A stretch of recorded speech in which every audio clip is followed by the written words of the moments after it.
Good evening, ladies and gentlemen, probably mostly gentlemen, for another cast by the Dinosaur. Just got home from work, feeling fine. Went ahead and cracked open a ice-cold beverage. Today on the docket is Wheat Monkey Ale. Big fan of the wheat beers, so nothing's better than a post-work beer.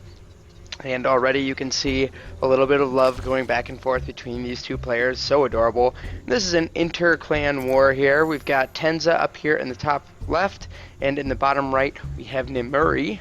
I hope I'm saying that right, but you know what? You guys don't provide pronunciation, so I'm going to blame you on this.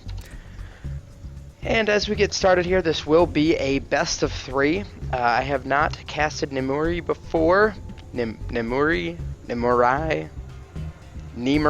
There's like 7 different ways to say it. I'm going to go with Nemuri, and if that's not right, that's too bad, because that's what I'm going to go with. Tenza, in the games that I have casted, typically likes to go with some mutaplay, is kind of seems to be his typical sort of thing. And we'll have to see what Nemuri can get done here for scouting. He did send that out. It seems a little bit early, maybe just checking for a 10 pool, 9 pool, 6 pool, something of that nature. Sometimes these players know each other very well, so we'll have to see. He is going to go, hopefully here. Oh, no. Well, we'll see. I thought he was going to go with the hatch first, trying to get that probe down there, but no such luck. We'll have to see. He is going for the hatchery block. Very, very typical, nothing out of the ordinary, and he is forge fast expanding. And good move here, I like this, bringing down 2 probes, making sure you can chase out that lone drone. We'll see how long. Doing a pretty good job, but you can see he's nowhere close to actually being able to put down that nexus. Now finally able to, so really no delayed time. Was able to cancel that forge. And up here he is doing quite a bit of blocking here. Pretty good. This will distract this drone for quite some time. He's going to get out of there, and there goes down the hatch. So Nemuri able to get his down just a little bit faster, rebuilds that forge.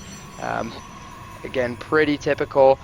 Nemuri looks right on point with all of his build, going for that nexus first. Into the forge, we'll have to see what he's going to do from here. A lot of times players, you'll see things such as +2 blink all in if you really want to get aggressive. Again, don't know these players, and they probably know each other pretty well, so they typically will know how each other plays, a little bit of the ins and outs, as we will have these 2 links coming down. And no, nothing going to get done here. There goes the photon cannon. Might be able to run one into the main just for scouting, not really going to get anything done more than that. Unless the cybernetics core gets up here in time, which it doesn't look like it will. So if he were to head straight down there, he might, but no such luck. He's looking all over, scouting for any potential, cannon rushes or things like that on this third, but no such luck.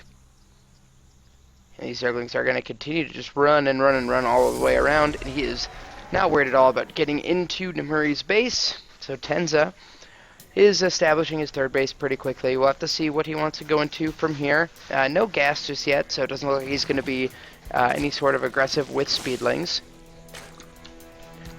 Worker count, pretty much as you would expect. Nemuri with a slight lead, able to get that up, but that will quickly go in Tenza's favor as his third hatch is on the way, and the second one is up with 2 queens operating.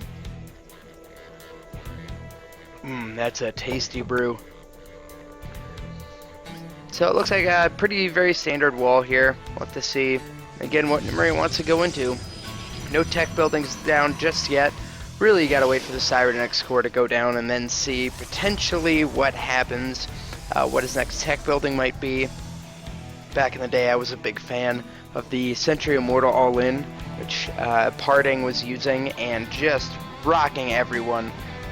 No one could really match it, and this is an interesting pylon placement. It looks like maybe he wants to, not exactly proxy, but hide something up here. A little bit of an odd angle for the Overlord to come in. So we'll have to see. Zerglings again scouting around the map. Neither player really going into anything too fancy at this point. Roachborn just going down, and many, many gases. Well, he is putting 2 at the natural, and what this does on occasion, one of the very, very small things, but when you get to the pro level, this is kind of important. If you put these 2 gases here at the natural, a lot of times your opponents don't know whether you have 2 or 4 gases. It's a little tough for them to figure that out.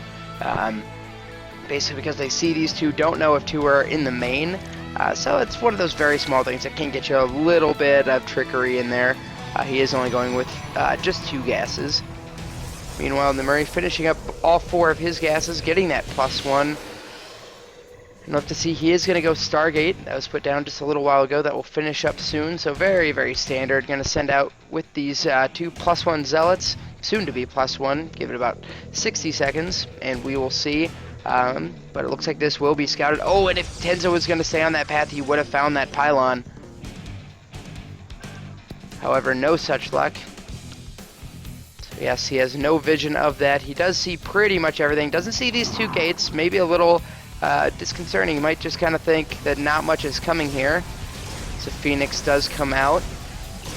But with Warp Gate finishing up momentarily, just in time. We'll see. And another pylon going down. So it looks like he's going to try to put some pressure on this third base. Not going to get a lot done, however, with 3 roaches out, 3 more on the way. And, of course, the Spore Crawler coming in because he did see that Phoenix. So neither player in a substantial lead at this point. Very, very, very standard. This robotics facility will be up. We'll have to see if he sees a lot of roaches, probably going to go with an Immortal right away, but may opt to go for an Observer. And this poor Overlord is not long for this world. And there's just one more Overlord out on the map, so there's not going to be a whole lot there. And holy roaches, he sees all of them. So it would not be... yes, there, that Immortal is being chrono boosted. Get some sentries out. Always like to see that. Phoenix, not going to be a whole lot of use, but of course he will use those in other places around the map. So right now we do have 11 roaches on their way down. It's just 4 sentries and 3 zealots, but there will be another warp in, and this Immortal will pop out. Now an Observer on the way. And here we go. We'll see if we can get a good engagement here. Great force fields. Oh, absolutely killer. Nemuri, spot on force fields. Cannot ask for anything better than that. Really cleans up those roaches quite nicely. And now he is no longer in any threat. I believe he just lost maybe a zealot, 3 zealots, but he could have lost a couple more up top. And we'll see. These 4 Phoenix are on their way. They may just see. It looks like they're going to run right into that last Overlord. Nice little find there. And now up to 5 Phoenix. So we're going to see. Is he going to pick up roaches? Yes, he is. Just going to try to bruise those down. And we'll have to see how many of those he decides to take care of. As the Zerg player getting pretty aggressive here, taking a 4th base. Wants to get that economic lead. Now Colossi on the way. Look at the production tab, the 3rd going up for the Terran. Or excuse me, for the Protoss. The one race that's not actually in the game.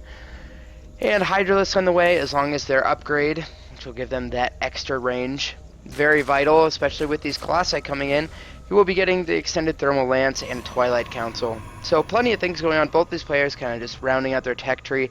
Not a lot going on back and forth right now. In these situations, typically, oddly enough, the player with less units is going to be a little bit further ahead, simply because they just haven't spent the time and energy putting that much into army.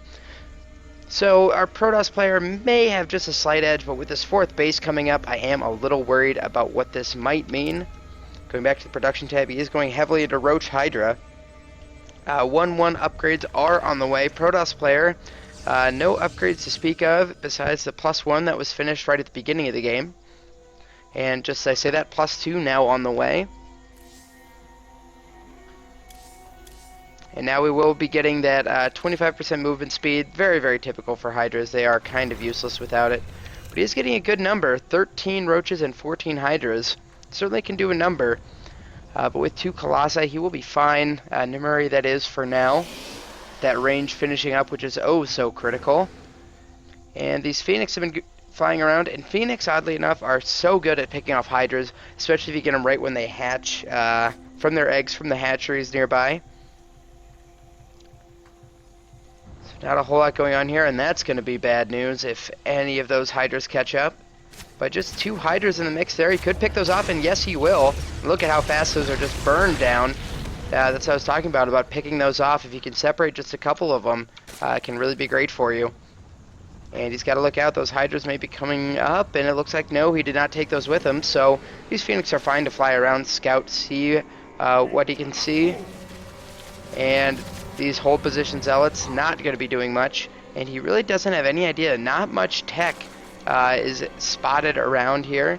He's not quite sure what all is on the way as Aspire is finishing up. He's got that 1-1 upgrade. And now Charge on the way and a Templar Archives. That Storm can do absolute wonders against Hydras. And oh no, these Phoenix could go down. At least one probably is going to go down. And yes, probably could have gotten 2, maybe even 3 with a little bit of more focus. But Reserve player is already going to go up to a 5th base as the Protoss player ends up taking a 4th. Does get that Pro, but does get a pylon down. We'll send a couple units over. May even use those Phoenix to just clean up those Zerglings.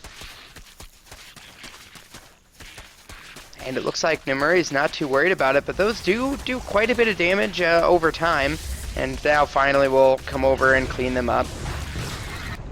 And this pretty impressive ball is coming over. He's getting +1 flyer attacks, does have some corruptors out on the field now, as Storm is on the way and +3 blink and that 4th base. Looks like we're going to have a big potential engagement over here at this 4th base. If he swoops in here, he certainly will get this 4th base. There's no way our Protoss player will be able to hold on to this with this much damage coming over.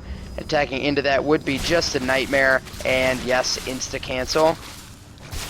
Oh, and gives him a chance to cancel. Looked like he wasn't going to be able to. Oh, and that Mothership Core, oh, that's a little bit painful going down. Mothership Core is so great to have, and getting pretty aggressive getting in there. There's not a lot of anti-air in this army, only 5 Stalkers. Oh no, there in come the Phoenix to do a number, but the focus fire, these Colossi are so much more important. There a Storm goes down, but he's parked over the army, so that's not going to do anything. And now all 4 potentially, Colossi are going to go down, yes, as he's chasing down this other one. And now he is attacking the 3rd base, and this is going nightmarish for Nemuri. Those Storms, pretty decent, but nowhere close to what he needs. He needs another one. There's a good Storm. Absolutely fantastic. Really mowing down, but he just doesn't have a whole lot left. As with the range, everything here is very bruised, but he has nothing to finish them off. So this Archon's going to come in, but pretty much instantly go down. All of these charge lots are going to do a little bit of work, and that is just it, ladies and gentlemen. A quick GG. Pretty much with a 4th, it just kind of snowballed when he didn't have that AA to take care of the Corruptors, and all those Colossi fell. That was pretty much it. No longer had the damage potential. You can see by the end, our Protoss player's supply had fallen down drastically. In the end, he just pretty much, those 4 Colossi were so key, and oddly enough, Tenza did lose 11 Corruptors in that fight, but just nowhere close to what he needed to get done. So good work by Tenza, and we will have to see what he does in Game 2 coming up in just a bit.